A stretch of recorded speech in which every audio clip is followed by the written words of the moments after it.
Nah, sekarang masuk bagian kedua. Bismillah. Bagaimana cara kita memohon kepada Allah? Itu dia. Bagaimana cara kita meminta? Kata Allah, kamu kalau punya masalah minta. Ya Allah, caranya bagaimana?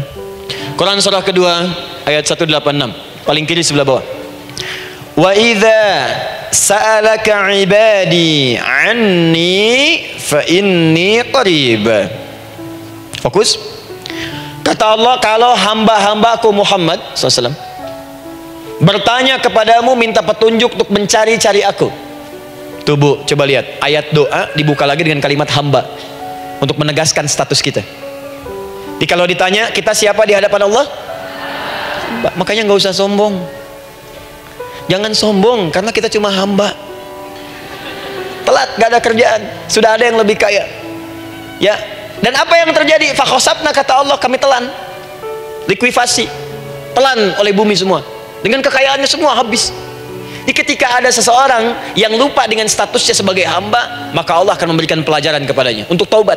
Kalau nggak mau taubat juga, telan habis, untuk menunjukkan kamu tuh bukan Tuhan, saya Tuhannya. Maka jangan ikutan sombong. Dan ingat, setiap dibuka dengan kalimat permohonan, itu kalimatnya hamba. Hambaku, hambaku, hambaku. Termasuk mau minta taubat, hamba. Quran surah 39 ayat 53. Qul ya ibadiyalladzina asrafu ala anfusihim la taqnatu min rahmatillah. Katakan Muhammad pada hambaku yang merasa banyak dosa, pengen berdoa minta taubat. Kata Allah, hamba, saya terima taubatnya, hamba. Ini ya. Ini pun adab yang pertama dari Al-Quran. Adab yang pertama, kalau kita ingin berdoa dan doa itu cepat ingin dikabulkan, maka berdoalah dengan cara menghamba di hadapan Allah Subhanahu wa ta'ala. Bagaimana cara menghamba itu dengan cara yang baik? Fokus. Wa idza sa'alaka ibadi anni, Muhammad SAW, jika ada hamba-hambaku bertanya padamu tentangku, ingin mencari-cari aku. Masya Allah, ibu maaf ya, biasanya kan kalau orang mencari Allah, ingin mendekat kepada Allah, entah itu datang ke masjid, bangun malam, biasanya motifnya cuma dua. Satu, ada kebutuhan, pengen berdoa, terus dekat sama Allah. Besok mau arisan, malamnya tahajud. Anak mau ujian, baru puasa, kan? Suami ada proyek, nah, baru baca Quran, kan? Terus itu biasa itu, biasa. Jadi fitrah Bu. Tumben jeng tahajud, fitrah. Itu biasa itu. Ya. Yang kedua, taubat dari maksiat. Taubat. Seorang taubat ke masjid, bangun malam, doa, itu biasa. Jadi kalau ada seperti itu tandanya kita hamba normal manusia. Fa inni qarib, kata Allah, katakan Muhammad SAW, katakan kepadanya, janganlah mencari, aku dekat. Dekat, jangan mencari, aku dekat. Jadi Bu, ketika kita butuh Allah, langsung dijawab oleh Allah. Kamu mau apa? Aku dekat. Itu secara psikologi memberikan ketenangan yang paling dalam. Saya belum datang di sini sampai jam 8. Ibu tanya panitia, ustadznya mana sih? Ukti, ustadznya mana? Jawaban pertama misalnya, ini belum jelas nih ustadznya, gak ada kabar. Yang kedua mengatakan, tenang saja, ustadz sudah dekat. Maka yang kedua itu lebih menenangkan kepada kita. Ketika ibu mencari, ya Allah, saya sedang ada masalah, langsung dijawab oleh Allah, tenang, aku dekat denganmu, mau minta apa? Itu Bu. Jadi kalau ibu sedang punya persoalan, psikologi Al-Quran mengatakan, langsung rasakan Allah tuh bersama kita, dekat, menunggu kita mau minta apa. Ibu punya masalah dengan suami, ingin mengadu, lu kata Allah, saya dekat, kamu kenapa? Ada masalah apa? Ayo minta, ayo cerita, mohon. Ibu punya masalah dengan anak, ibu punya masalah dengan tetangga, di pekerjaan, kehidupan sosial, kata Allah, saya dekat. Nah, perasaan itu hadirkan dalam jiwa kita. Ini sekarang jarang didapatkan. Jadi kalau ada masalah itu, hal pertama yang dilakukan itu belum ingat Allah, itu masalahnya. Di kebanyakan manusia itu kalau punya masalah, selalu ingin yang pertama itu solusinya, bukan Allahnya. Kan pemilik solusinya Allah. Jadi kalau kita ingat pada yang memiliki, maka apapun yang kita minta akan diberikan. Bahkan ada orang yang saking ingatnya dengan Allah, sebelum minta sudah dikabulkan. Itu yang dahsyat. Nah, sekarang setelah kita paham tentang kedekatan ini, kemudian kita praktekkan. Jadi Bu ya, maaf ya, ketika ibu punya masalah apapun, yang pertama diingat Allah. Allah, Engkau telah berjanji, Engkau pasti akan tepati. Ya Allah, sekarang aku ada persoalan. Nah, sekarang teruskan ayatnya. Ujibu da'watad da'i idza da'an. Aku pasti akan menjawab, mengabulkan setiap doa hambaku jika dia bermohon kepadaku. Ujib, artinya apa? Kalau ibu sekarang berdoa, saya akan kabulkan, kata Allah. Terus kamu berdoa, saya akan jawab. Nanti pun punya masalah di masa depan, kamu berdoa, saya jawab juga. Jadi artinya tidak ada doa yang sia-sia. Semua doa, ingat, sepanjang kita butuhkan, pasti Allah berikan. Doa itu sepanjang kita butuhkan pasti akan dijawab. Nanti kapan dijawabnya, seperti apa jawabannya, nanti bagian ketiga. Kadang-kadang minta sekarang, dijawabnya nanti. Minta sekarang, dijawab sekarang. Ada yang mintanya A, dijawabnya B. Itu yang paling dahsyat ya. Jadi kalau saya tanya, kalau kita berdoa dijawab tidak oleh Allah? Yo, itu janji Allah. Setiap orang berdoa pasti dijawab. Nah, hanya persoalannya, seperti apa doa yang cepat dijawab itu? Apakah semua doa langsung dijawab seketika? Akankah mendapat jaminan langsung dijawab? Ternyata kalimat dijawab ini diikat dengan syarat ketentuan berlaku. Apa di antara syarat dan ketentuannya ini? Teruskan ayatnya. Falyastajibuli. Syarat pertama, kalau doamu ingin cepat aku jawab, falyastajibuli, maka engkau pun harus cepat merespon setiap seruanku. Jawab seruanku dengan cepat. Doa ingin dijawab oleh Allah, maka kata Allah, kamu pun harus menjawab setiap seruanku. Ayo respon, adil. Maka syarat pertama kata Allah, kalau doamu ingin cepat aku jawab, maka setiap aku seru, cepatlah engkau kemudian kerjakan dan jawab itu. Jadi ternyata seruan Allah itu terkait berkelindan dengan pengabulan doa. Jadi ketika ibu diseru oleh Allah, diminta, diperintahkan sesuatu oleh Allah, sebetulnya itu kunci untuk mendapatkan jawaban doa kita, Bu. Dipanggil kita, ayo cepat datang ke sini, mau minta apa? Minta, saya kasih. Apa di antara kunci doa itu, Ustaz? Yuk kita lihat. Adalah jawaban dari seruan Allah. Apa di antara seruan Allah itu? Saya beri contoh satu misalnya. Allah perintahkan kita untuk sholat.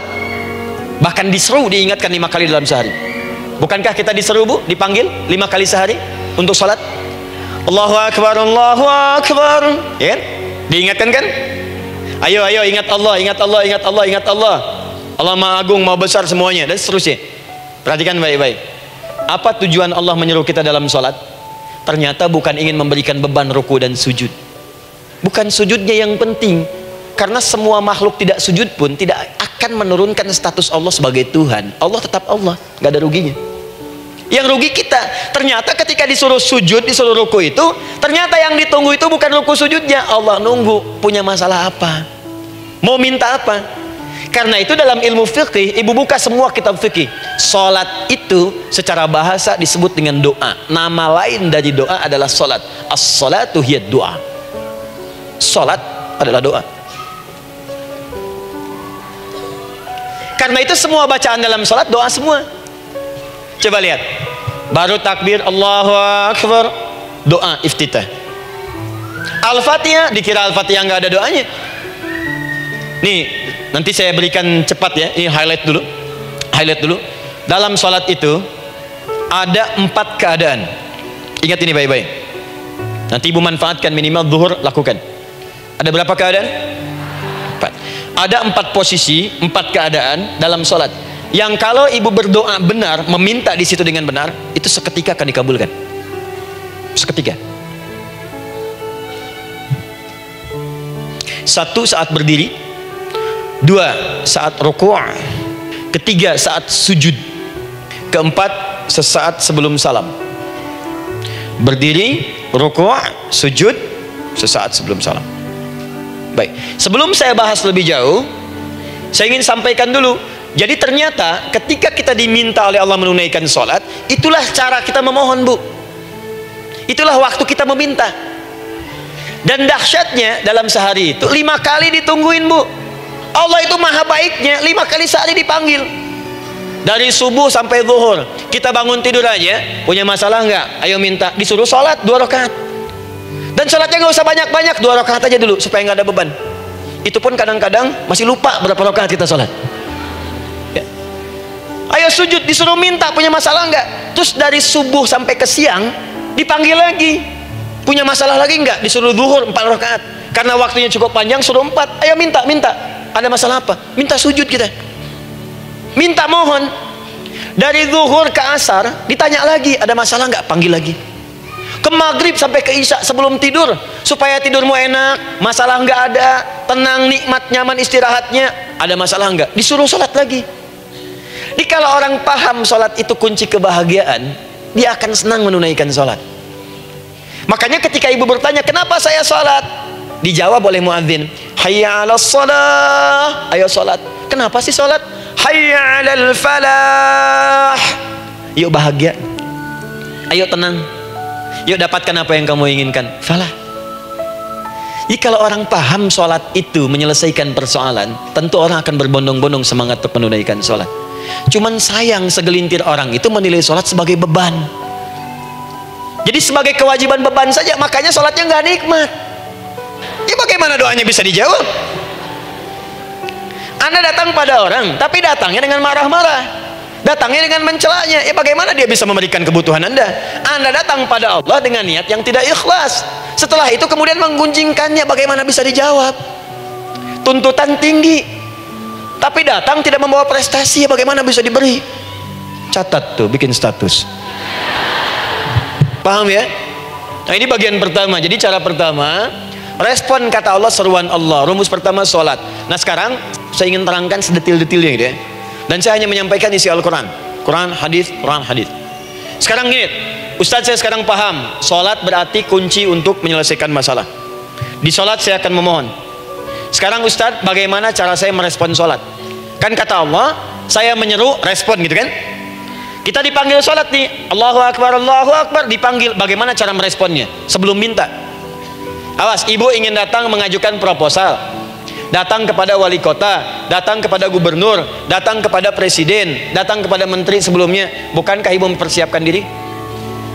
Penampilan ditata, proposal dibagus-bagusin gitu kan? Yang paling hebat itu kadang-kadang malam-malam latihan depan cermin. Bapak wali kota yang saya hormati, lihat semuanya tuh. Dan yang paling luar biasa, maaf ya, janjian jam 7 dengan Pak Wali Kota, datang jam 6 ke Balai Kota. Sekarang ibu punya janji dengan Allah. Janji itu sudah diketahui sebelum pertemuannya. Kalau tidak percaya, 5 waktu ini ibu sudah hafal bu. Ya, bahkan disuruh ngapalin oleh Allah. Quran surah 4 ayat 103. فَإِذَا قَضَيْتُمُ الصَّلَاةَ فَاذْكُرُوا اللَّهَ قِيَامًا وَقُعُودًا وَعَلَى جُنُوبِكُمْ فَإِذَا اطْمَأْنَنْتُمْ فَأَقِيمُوا الصَّلَاةَ. Lihat ujung ayatnya. Inna as-salata kanat 'alal mu'minina kitaban mawquta.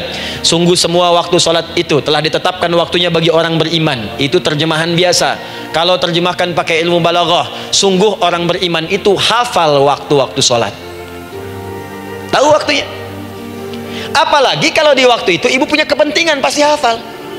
Kalau ibu benar memprioritaskan sholat dan menilai sholat sebagai solusi hidup, menilai sholat sebagai kebutuhan, ibu pasti akan hafalkan itu bu. Sekarang 5 kali sehari semua diberikan, bahkan lebih daripada dunia dan seisinya. Harusnya sih wajarnya dihafalkan waktunya, dan ibu hafal. Itu kan kunci ibadah dan kunci ijabah. Kunci ibadah, kunci ijabah. Di situ ada pengabulannya. Ini gimana mau minta, waktu permintaannya aja nggak hafal. Gimana mau bermohon, datangnya aja telat. Karena itu, bagaimana cara merespon seruan Allah? Diaturlah di Quran surah kedua ayat 152, paling kanan sebelah bawah. Bukankah sholat disebut sebagai zikir? Masih ingat? Ya, di surah ke-20 ayat 14. Wa aqimis sholata lidzikri, tunaikan sholat sebagai zikir kepadaku. Sekarang lihat ya, lihat ketentuan Allahnya. Kalau ibu dipanggil untuk sholat, dipanggil untuk zikir, cepat respon. Ibu cepat respon, Allah pun akan cepat merespon permintaan ibu. Lihat kalimatnya, fadhkuruni adzkurkum, fadhkuruni adzkurkum. Kalian mengingat saya, maka saya pun akan ingat dengan kalian. Kalian zikir kepada saya, ingat saya, kata Allah, maka saya pun akan ingat kalian.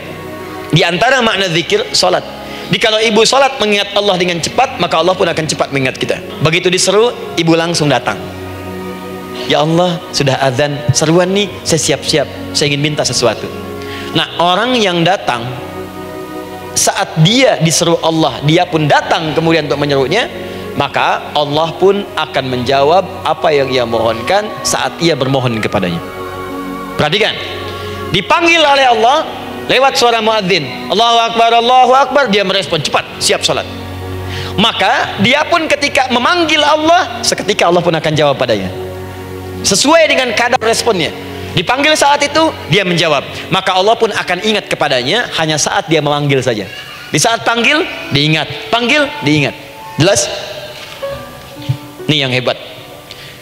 Dipanggil 4.35, Allahu Akbar, Allahu Akbar, dia sudah ingat dari sejak jam 3 lewat 45. Dia bangun jam 3, bisa, padahal belum dipanggil, datang. Bahkan Masya Allah, ada orang yang belum dipanggil sudah datang menghadap Allah. Tahajud dia, zikir dulu, istighfar dulu. Ini orang, maaf ya, walaupun dia belum memanggil Allah, Allah sudah menyelesaikan semua persoalannya. Di orang-orang yang selalu ingat kepada Allah walaupun Allah dalam waktu tidak memanggilnya, maka Allah akan mengingatnya sekalipun orang ini belum bermohon kepadanya. Maka ibu nanti akan temukan orang-orang yang langsung diselesaikan persoalannya oleh Allah bahkan sebelum dia bermohon kepadanya. Ada orang yang seakan gak punya masalah, Bu.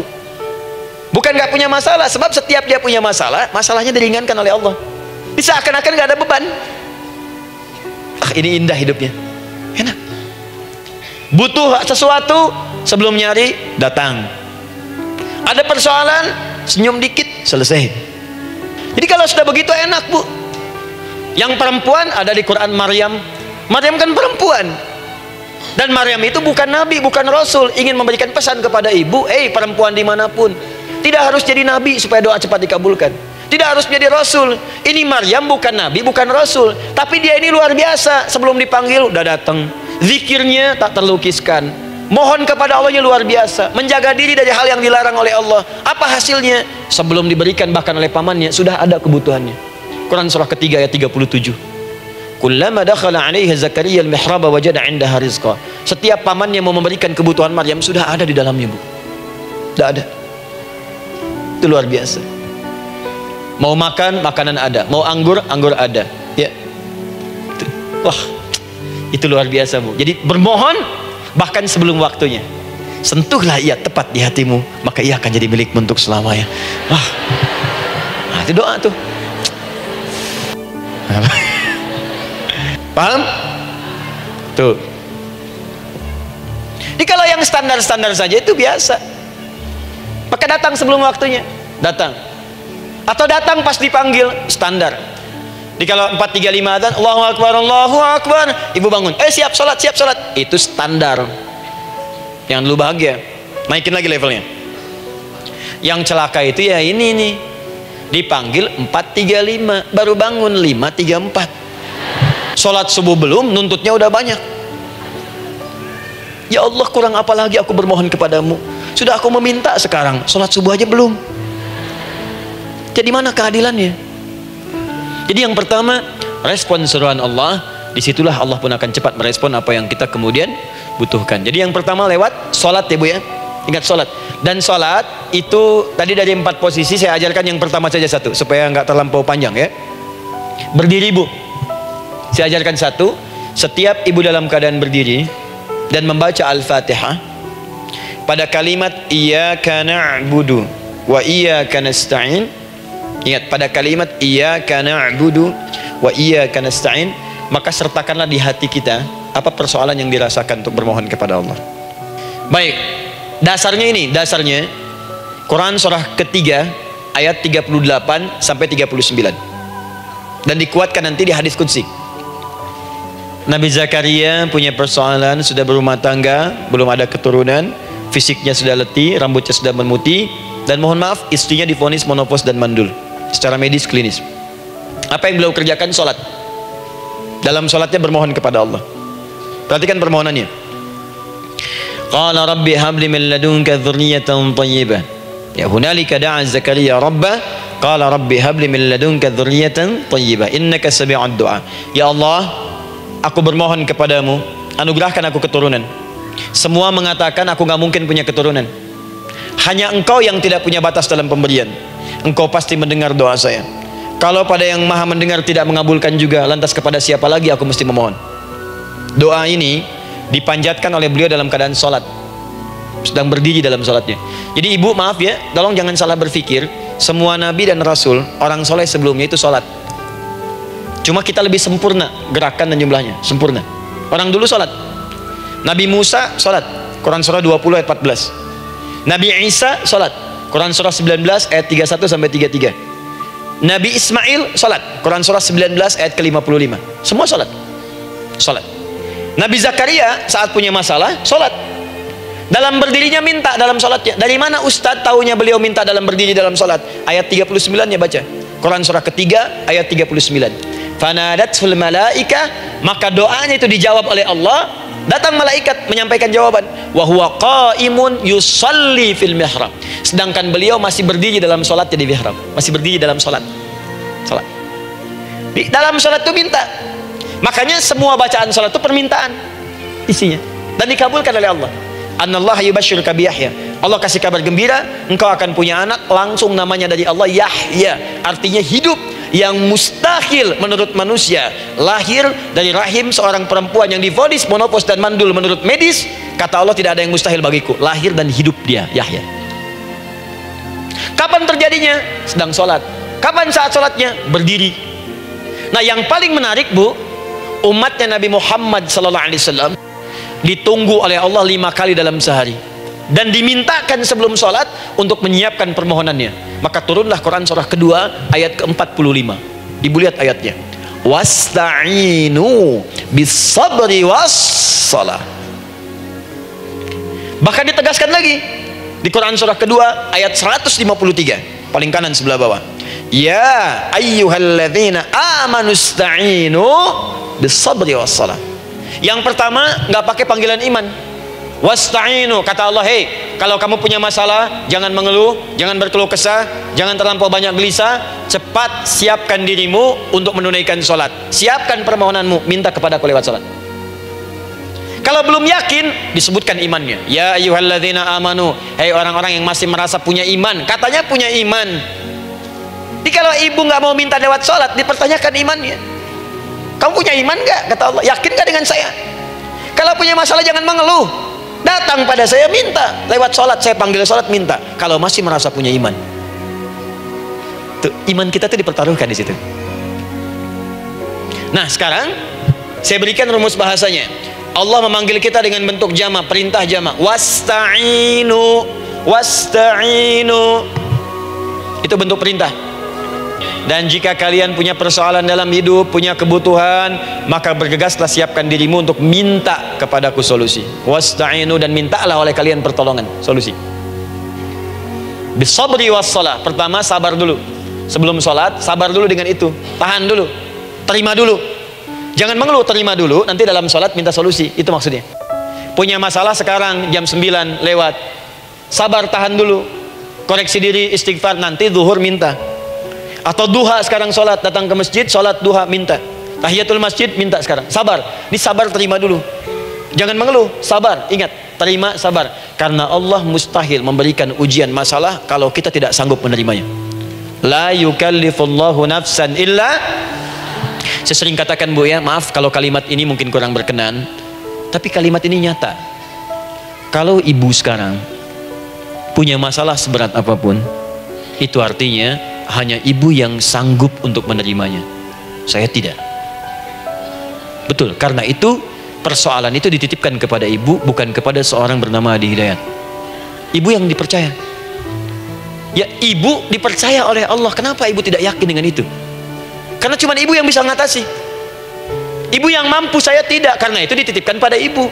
Kaidahnya la yukallifullahu nafsan illa wus'aha. Allah nggak akan berikan beban ujian masalah kalau dia nggak mampu. Artinya kalau saya nggak mampu, saya nggak dikasih. Ibu mampu, ibu diberi. Jangan mengeluh. Kenapa mesti saya ya Allah? Kamu mampu. Ya Allah, why me? Why not? Kamu yang bisa. Nah sekarang wassalah, setelah terima itu, tapi juga jangan terlampau kepedean. Memang cuma saya yang mampu ya bikin status. Kemudian sholat, kita akan katakan, ya Allah, Engkau perintahkan saya untuk minta tolong. Sekarang saya akan minta kepadamu. Lalu kita katakan, maaf ya, ya Allah, saya sekarang punya masalah. Saya ingin bermohon kepadamu. Saya ingin minta kepadamu, ya Allah. Saya mohon, ya Allah. Maaf Bu ya, maaf ya, sebentar. Ibu kalau punya masalah sedikit atau banyak? Banyak. Yang punya masalah ibu saja atau anak juga punya masalah? Kadang-kadang, bukankah anak yang punya masalah ibu yang minta? Bukankah suami yang punya persoalan ibu yang bermohon? Kan? Karena itu, kalau kita ingin memohon kepada Allah dengan persoalan yang kompleks mewakili yang banyak, maka pertama kalimatnya diawali dengan huruf na. Berarti kami, kita, semua. Jelas ya? Nah, ibu ingin robah kalimatnya minta tolong. Kata Allah, minta kepadaku pertolongan. Wasta'inu. Ibu ingin robah menjadi bentuk permintaan. Rubah kalimatnya menjadi nasta'in. Nasta'in. Wasta'inu nasta'in. Minta kepada siapa tadi? Allah. Boleh minta kepada selain Allah? Tidak. Hanya kepada Allah saja? Hanya kepada Allah saja. Hanya kepadamu ya Allah, tidak kepada yang lain. Maka kalimatnya menjadi iyyaka. Hanya kepadamu saja ya Allah. Engkau berjanji kalau ada masalah minta aku berikan. Sekarang hanya kepadamu saja ya Allah aku bermohon. Maka kalimatnya namanya iyyaka nasta'in. Sekarang saya tanya kepada ibu, apakah dalam sholat ibu membaca kalimat iyyaka nasta'in? Tuh. Saya mau tanya, ibu bacanya saat ruku atau saat sujud? Berdiri. Nggak ada orang ruku baca kalimat ini. Allahu Akbar, iyyaka na'budu wa iyyaka nasta'in. Berdiri. Iyyaka na'budu wa sekarang saya bacakan hadis qudsinya, tersambung dari Nabi sallallahu alaihi wasallam. Qala Rasulullah sallallahu alaihi wasallam, qala Allah azza wa jalla. Allah langsung yang berfirman lewat hadis qudsi. Perhatikan bahasanya. Qasamtus shalah baini wa baina 'abdi. Saya bagi dalam salat itu dua bagian, antara hak aku dan hak hambaku. Wali 'abdi ma sa'ala. Dan jika benar hambaku menunaikan kewajibannya dengan baik, menjaga hak-hak aku, maka pada saat itu apapun yang dia minta dalam sholat aku akan berikan. Apapun. Sekarang perhatikan kalimat ini.